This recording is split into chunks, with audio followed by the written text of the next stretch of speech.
Question में हमें कुछ पॉलिनोमियल्स गिवन हैं और हमसे कहा गया है कि हमें इन हर एक पॉलिनोमियल के जीरो को फाइंड आउट करना है।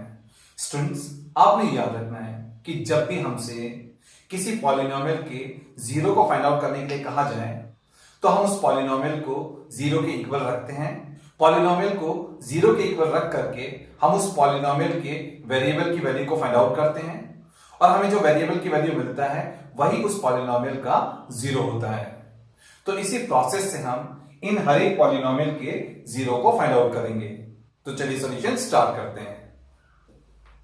चलिए हम सबसे पहले फर्स्ट पार्ट में दिए गए पॉलिनोमियल का जीरो फाइंड आउट करते हैं। फर्स्ट पार्ट में जो पॉलिनोमियल हमको गिवन है वो है p of x equals to x plus 5। अब हम पॉलिनोमियल p of x को जो कि है x प्लस 5 इसको जीरो के इक्वल रखेंगे। तो लिखेंगे taking x plus 5 equals to 0। अब हम इस प्लस 5 को लेफ्ट हैंड साइड से राइट हैंड साइड में लेकर के जाएंगे। तब लेफ्ट हैंड साइड में रह जाएगा x और राइट हैंड साइड में हो जाएगा 0 माइनस 5। 0 माइनस 5 यानी कि माइनस 5। तो यहां पर हमारे पास में आ गया x इक्वल्स टू माइनस 5। तो यहां पर हमने जो पॉलिनोमियल हमको गिवन था उसको जीरो के इक्वल रखा और उसके वेरिएबल x का वैल्यू निकाला माइनस 5। तो x इक्वल्स टू माइनस 5 आ गया हमारे इस पॉलिनोमियल x प्लस 5 का जीरो। हम x इक्वल्स टू माइनस 5 को पॉलिनोमियल x प्लस 5 का जीरो इसलिए भी कह रहे हैं क्योंकि जब हम x की जगह पर माइनस 5 को पुट अप करेंगे तो ये पॉलिनोमियल जीरो हो जाएगा। माइनस 5 प्लस 5 जीरो हो जाएगा तो ये पॉलिनोमियल जीरो हो जाएगा। इसलिए x minus 5 polynomial x plus 5 का जीरो है। अब देखिए स्टूडेंट्स, हमें जो ये पॉलिनोमियल गिवन है ये एक लीनियर पॉलिनोमियल है क्योंकि इस पॉलिनोमियल के वेरिएबल पर कोई पावर नहीं है तो यहां पर 1 पावर है, इसलिए ये पॉलिनोमियल एक लीनियर पॉलिनोमियल है। और जब भी हमारे पास में एक लीनियर पॉलिनोमियल होता है तो उसका एक ही जीरो होता है और इस लीनियर पॉलिनोमियल का एक जीरो यहां पर हमने निकाल लिया है और वो आया है x इक्वल्स टू माइनस 5। तो हम लिखेंगे therefore x equals to minus 5 is the only zero of given polynomial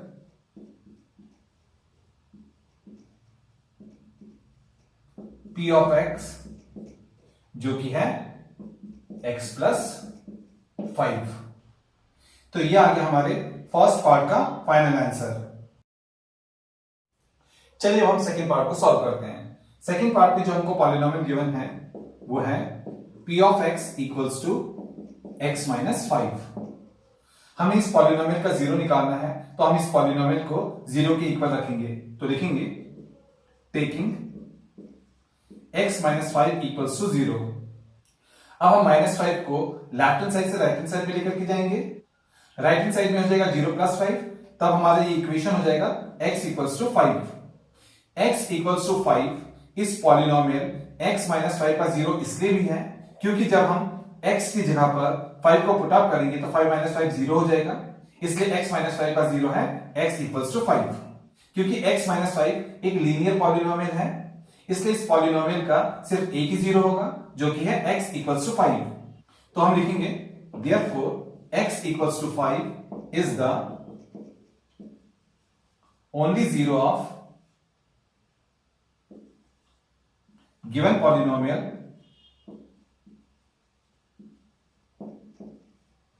p of x equals to x minus 5।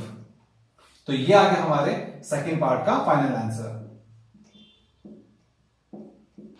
चलिए अब हम थर्ड पार्ट को सॉल्व करते हैं।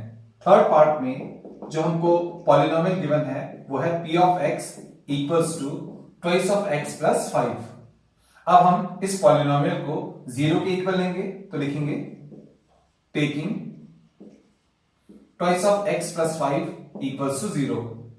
अब हम प्लस 5 को लेफ्ट हैंड साइड से राइट हैंड साइड में लेकर के जाएंगे तब हमारा ये इक्वेशन हो जाएगा twice of x equals to minus 5। Plus 5 left hand side से राइट हैंड साइड में गया तो हो गया माइनस 5।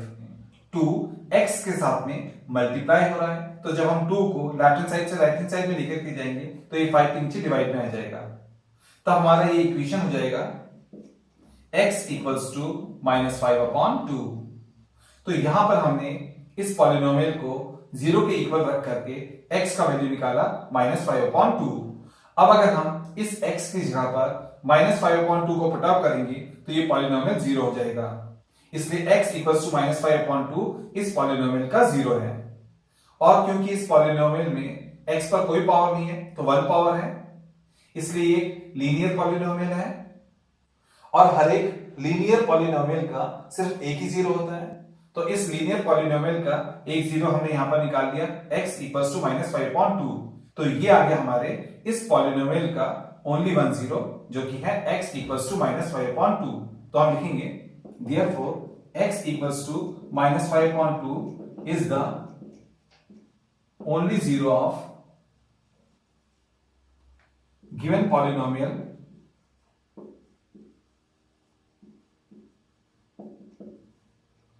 p of x, जो कि है twice of x plus 5। तो ये आ गया हमारे इस थर्ड पार्ट का फाइनल आंसर। चलिए अब हम फोर्थ पार्ट को सॉल्व करते हैं। फोर्थ पार्ट में जो पॉलिनोमियल हमको गिवन है वो है थ्राइस ऑफ x माइनस 2। चलिए हम इस पॉलिनोमियल को 0 के इक्वल रखते हैं, लिखते हैं taking thrice of x minus 2 is equals to 0। अब हम -2 को लेफ्ट हैंड साइड से राइट हैंड साइड में लेकर के जाएंगे, तो हमारा ये इक्वेशन हो जाएगा thrice of x equals to 2। फिर हम 3 को लेफ्ट हैंड साइड से राइट हैंड साइड में लेकर के जाएंगे, 3x के साथ में मल्टीप्लाई हो रहा है, तो जब लेफ्ट हैंड साइड से राइट हैंड साइड में जाएगा तो 2 के नीचे डिवाइड में आ जाएगा, तब हमारा ये इक्वेशन हो जाएगा x इक्वल्स टू 2/3। तो ये आ गया हमारे इस पॉलिनोमियल का 0। Therefore x equals to 2/3 is the only zero of given polynomial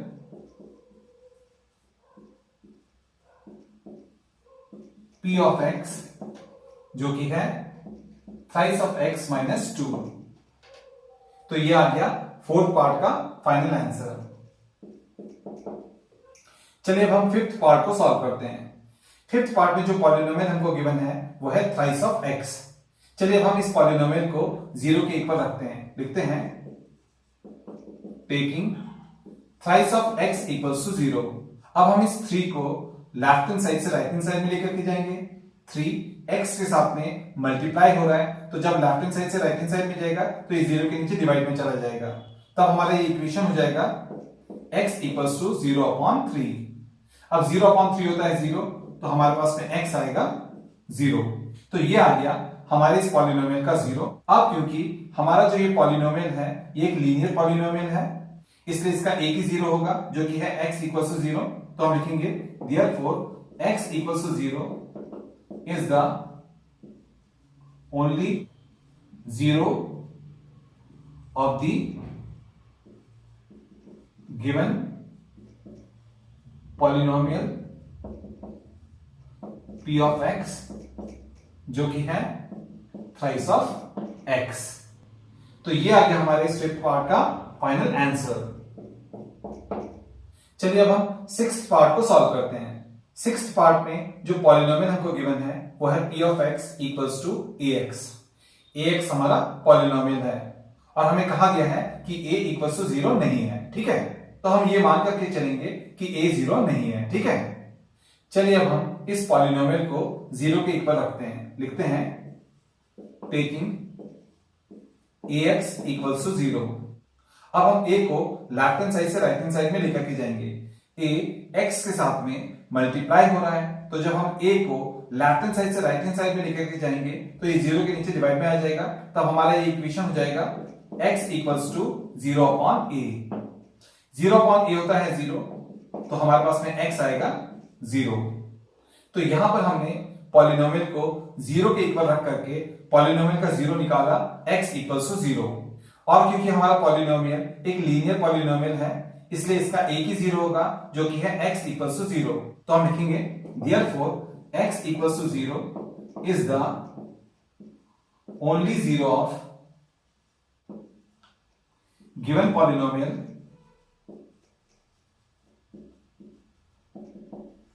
जो कि है p of x equals to ax।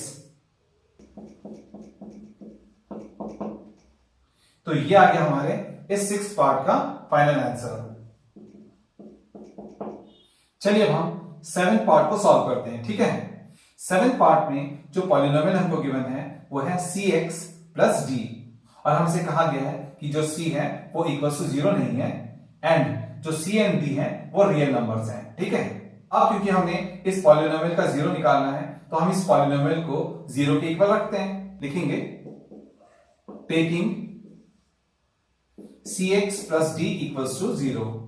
अब हम इस प्लस d को लेफ्ट हैंड साइड से राइट हैंड साइड में लेकर के जाएंगे, तब हमारा इक्वेशन हो जाएगा cx equals to minus d।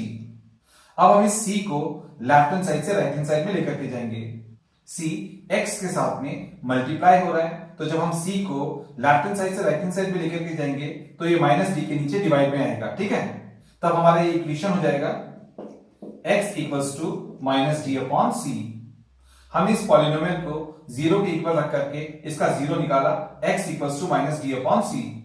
और क्योंकि ये एक लीनियर पॉलिनोमियल है इसलिए इसका एक ही 0 होगा जो कि है x equals to minus d upon c। तो हम लिखेंगे therefore x equals to minus d upon c is the only zero of given polynomial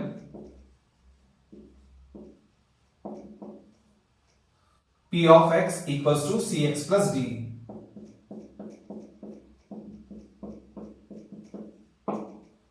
तो ये आ गया हमारे इस 7th पार्ट का फाइनल आंसर।